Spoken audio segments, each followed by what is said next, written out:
Hi, hello, welcome to Devon Monk's Works and Worlds. We are on Monday Monk. Look at me. I'm so fancy this time. I remembered. I put it on the sticker. Put a little star by it. Monday Monk 96. Haha, I feel so good about myself. I remembered once what actual video I'm on. So, well, that's a good start. Welcome here. I'm really happy that you're spending a little time with me. I appreciate you stopping by. Okay, so I usually start off with how is writing going, how is knitting going, and how are things in Monkland in general. I'm going to start off today a little different by saying, once again, that 3 books of my Ordinary Magic series are on sale. The first book is free. The next book is 99 cents and the next one is $2.99. Those are ebooks only, but they are on sale for a limited time. I wanted to get one more reminder out there about them. I'll put a link down below to at least the Amazon sales site, but they are available on Amazon, Barnes & Noble, Nook, and Apple if you want to pick up one of those books, especially the first book, for just free. It's out there, and there I've said my piece. In case somebody didn't tune in last week, I wanted to remind anyone new who might be tuning in this week. Okay, so thank you for listening.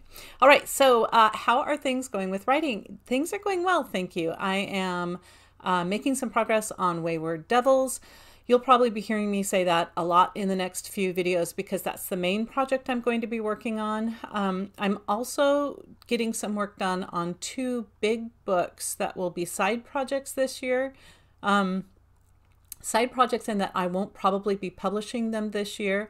I am hoping they will be out next year, and they are not related to any of my other books. So they are brand new, exciting things for me to work on.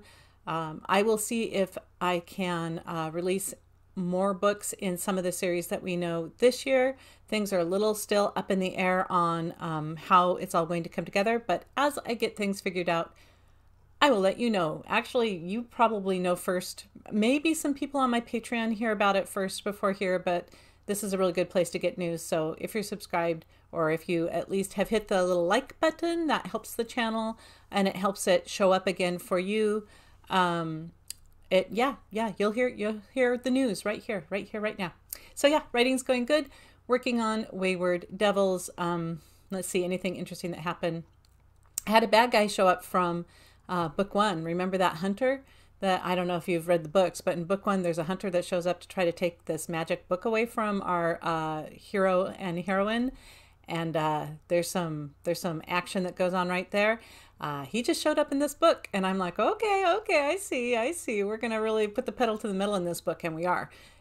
This Wayward Devils takes place in Texas because I'm doing almost 1 book per state for Route 66 for the states that the actual real Route 66 goes through.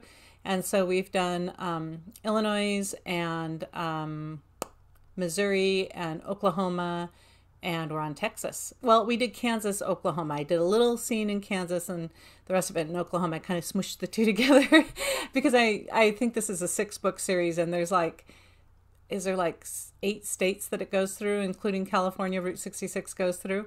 But so anyways, yes. So that's exciting. Also kind of exciting, an artist that I really enjoy who does cover art did a cover, and she put it up as a pre-design. So sometimes cover artists will just make a book cover that they like, and they put it out there, usually at a reduced price because it isn't a it's not made for a specific series or anything. But anyways, they'll put that cover out there, usually at a reduced price for authors or publishers to buy and use it as a book cover. And if you buy it, you're the only one who gets to use that as a book cover. So, you know, it is unique. So one of the artists that I really enjoy working with, Raven, she has done Ravven art. You can find her. She has done the covers for my Wayward series, and she did a refresh on the Wayward series that I'm going to reveal here pretty soon. That is stunning. And anyways, she's a fantastic artist, and she had done a cover that I thought, oh, that reminds me of my Wayward Souls, of my Souls of the Road series. I'm like, I wonder if I should get it. It was at a good price, and it's beautiful. And I'm like, but I only planned 6 books in this series. What am I going to do with 1 extra cover? So I bought it. So now I have an extra cover for this series, which means I know I'm doing 6 books in the series, but there's going to be a bonus book, I think. I mean, it might be a bonus collection of short stories, but it might be a bonus book. So that's kind of exciting. My series just accidentally grew a little larger, but as soon as I saw that cover, I'm like, I kind of know what the story is going to be. So as soon as I get through book 4 and book 5 and book 6, I'm going to have another little Wayward story that I can share with you all. So, and who knows, maybe I'll have that done earlier than the 4, 5, and 6, although I don't think so, because I know looking at that cover, I knew what kind of story I might put to it, and it's an after book 6 story, I think, unless I do a collection of short stories. So we'll see. But anyway, I wanted to share that with you. We are going to have a little shake up in the Wayward series. It's going to get an additional book, and that's pretty fun. Oh, and like if you haven't, also just thinking about books that ended up in the Wayward series, there I do have that.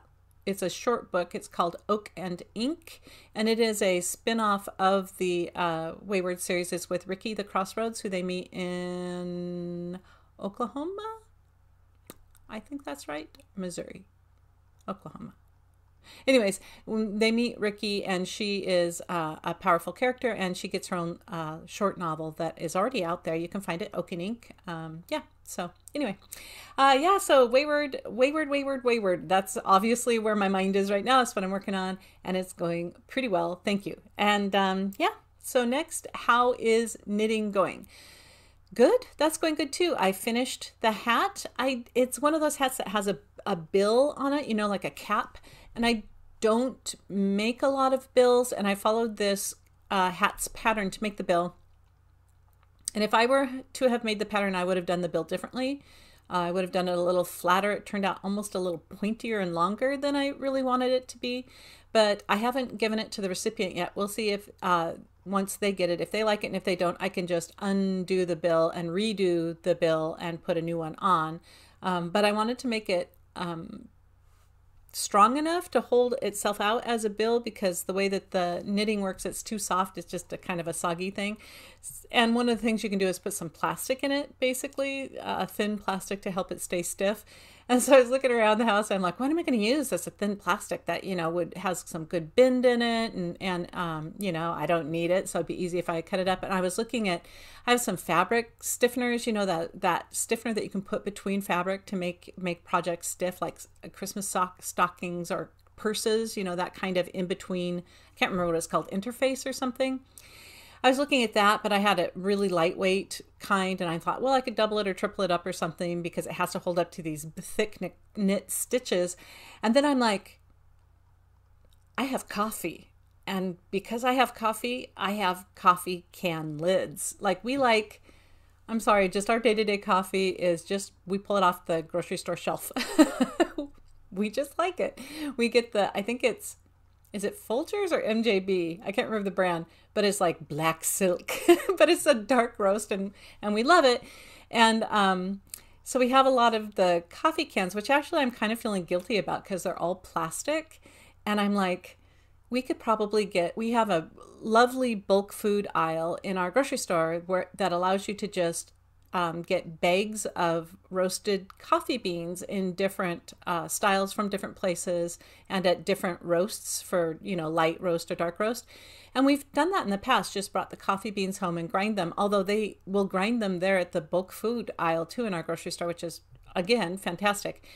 And if we got coffee in those bags, it would mean less plastic that we're running through every week. And I'm just about ready to switch over to that. The only thing is, our previous coffee, sorry, I don't know why I got off on coffee. Oh, I do know why I got off on coffee. Hang in there with me. I'm almost done.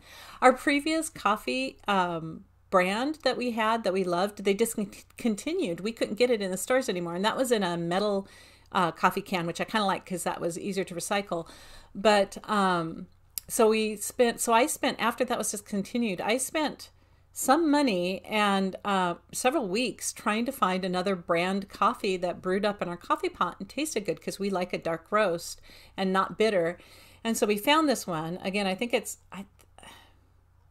it MJB? I can't remember. Folgers, Black Silk, whatever it is. We like it. And because I went through so much coffee and time to try to find this, I'm kind of like, oh man, I'm going to have to do it again if I go to the bulk aisle and go to the beans. I'm going to have to grind them up and brew a pot and see if you like it. Although I can do it on a smaller level, just, a pot worth of, of different beans.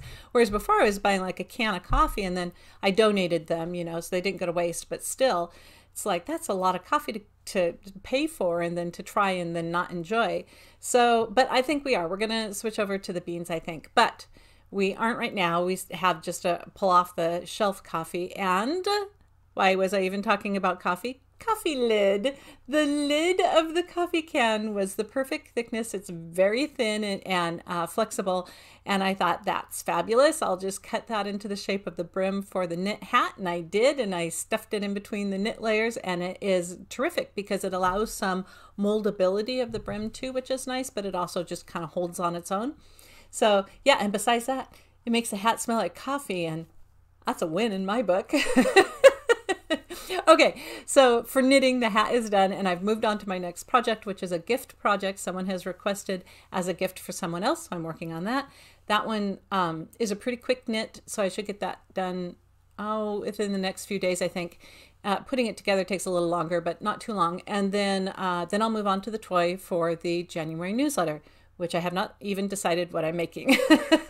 So we'll see how that goes. I'm going to have to come up with something here pretty quick. So that's knitting. Knitting's going well. Thank you. Okay, so let's see. Then what's going on in Monkland?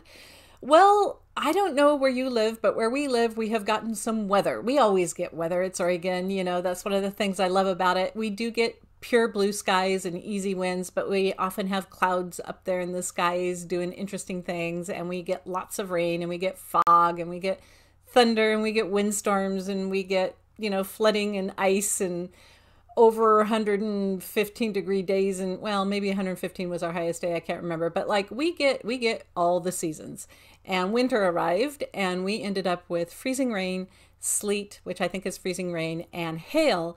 And someone on Facebook asked me if we got graupel, Graupel, graupel, which is a kind of, it's not frozen rain, it's really frozen snow. So graupel, I had to look it up. Graupel is when snow falls out of the clouds and it goes down through an icy water layer in the clouds. And those little water droplets attach to the snowflake and turn the snowflake into kind of a soft little ball. And then it falls out of the sky and it doesn't bounce like hail. It just kind of falls and lands, but it's ice instead of snow. Like it's more like hail, but not bouncy. It's softer than hail. You can smush it. So I went outside and I actually smushed it. It's like late at night. I'm going out on the porch in my bathroom. I was like, is this graupel? Because none of our weather people call it that. They call it freezing rain, sleet, hail, and snow and ice. And we got all of that. I know for sure. We got a little bit of snow. We got ice. It's covered out there in white. It's, we've had a couple days of this. So our temperatures have been in the teens or the low 20s, so I think we're not going to warm up until Wednesday. So we've got a little more time with this on the ground. So I picked up some of the, whatever it is, the layer of snowish type stuff that is more like little hail balls, but softer than hail balls. And maybe that's graupel. Also, maybe it's just freezing rain because like everything is coated in ice. So Monkland is going well. We have gotten through the wild weather, the winter weather quite well. Again, since we were stuck in the house, the declutter continues. And my husband has gotten into it this weekend and has been doing a really good job of going through some tools that were packed away, sorting out what we needed and didn't need, and going through some other household items. And so it's really great to see him kind of catch the bug and do some of that sort of sorting too. And it makes me want to do some more of that sorting too, because the other day I tell my husband this, the other day I was listening to a declutter video while I was working, and I needed to get something in my desk drawer. And so I pulled on my desk drawer and it wouldn't open. It just stuck. And I just kept pulling on my desk drawer and pulling on my desk drawer. It's just like rattle, rattle, rattle, rattle. It's going nowhere. And this lady on this video is like, and when you get rid of all of your things, it makes it so much easier to get into drawers. And I'm like, It's not easy right now because I have not decluttered that drawer. My desk drawer is an absolute mess. For all that I'm like, oh, I'm decluttering my closets and oh, I'm getting rid of this stuff. My desk drawer is a swamp. It is like, it's going to probably be the last thing I tackle. It has so much stuff in it. And so I'm trying to get my drawer open because it has something important in it I need. And I have a metal desk. It's those, they're called tank style desks. I don't know if you know them. They're like from the 50s or 40s or something like that. And they are all metal. They're very strong. And mine is the kind, it's called I think it's called a secretary's desk or a radio desk, in that it doesn't, it's made so that the chair can pivot. It has three feet basically, and the drawers on this side have extra feet. But then there's no post on this outer edge so that the person at the desk could swivel their legs around and not hit a post. So because of that, there's a little bit of the side of the drawer that is exposed. It isn't closed in. All of the drawers closed in the back, metal. On this side, metal drawers that when you open them up, there's a metal wall between the center drawer that I'm trying to get into and that drawer. So there's no access into it that way. There's no access into it in the back. It's a metal. And so on the, you know, this is steel or whatever, like this is a heavy duty desk. And on the outside edge though, where you pivot your legs, there's a little tiny kind of like slit where the slider for the drawer goes. And I'm like, that's my only hope of dislodging whatever is in this drawer for me to get into my important stuff. So I go and I'm like, what can I shove in there? I'm like, maybe a yardstick. And so I go off and get a yardstick. And this lady, the video is going on. It's like, you can simplify your house. You can get into drawers easier. You can open cupboards easier. Look at how wonderful this is, all this space. And I'm like, oh my gosh, lady, that sounds wonderful, but I am not there yet, not with my drawer. And so I'm on my knees and I've got the yardstick and I'm jamming it into the drawer. I just like wham, wham, wham, wham. Do I have important things in there that I really shouldn't be jamming? Oh yeah. Am I jamming? Oh yeah, because I can't get into it at all. Like, I don't even know how we would take this desk apart. A welding torch? Like, I have no idea. So what would that be called? A welding cutter or whatever? So I'm jamming and jamming with the yardstick and thinking, I really need to declutter. I'm on my knees listening to decluttering videos. Am I actually decluttering? No, I'm jamming at the drawer. So I jam and jam and jam until I get something moved out of the way, and then I pull on the drawer and it opens. And what was in there that was jamming it, I think, was I have a pair of sunglasses in a triangular case, and I think that triangular case got stuck in a bad position. So, it was such a relief. I opened up the drawer and I pulled out the thing that I needed in there. It was so great. And I kind of resettled the triangular thing in there. And did I declutter the drawer? No. No, I did not. Did I take the triangular thing that jammed up the drawer out of the drawer? No, my friends. No, that is not my style. My style is to just leave the mess as horrible as it is, and then it will cause me more problems in the future, and I will wish I had changed it in the past, and I didn't. I'm kind of a hot mess like that. So I did settle things in the drawer, so I pat it all back down and then shut the drawer and opened it again to see if it could open, and it did. Is it going to stay that way? I doubt it. Am I going to be on my knees with a yardstick again? Probably. Will I declutter that drawer? It's just for the sheer ridiculousness of having to jam it to try to open it while I'm listening to declutter videos. Come on, y'all. It's like a sign from the universe saying, Devon, declutter your life. So yeah, I will declutter that drawer. Not today. See, this is how I get myself in trouble. Not today, but that one, it will be decluttered, and I'll let you know when I get to it. But yeah. So that was a thing that happened. And yeah, maybe I'll get some decluttering done today. Something else. I already decluttered coffee cups. I talked about that a while ago, and that feels really good. I've got room in my coffee cup cupboard, but might be time to move on to some of the office spaces. We'll see. Definitely not whether to go out and do anything else. So might as well stay home and make home more homey, right? Okay, so that's it. I'm going to just close this up. This was kind of long. Thank you for sticking with me, and I will see you next week or whenever you find me again. Until next time, bye for now.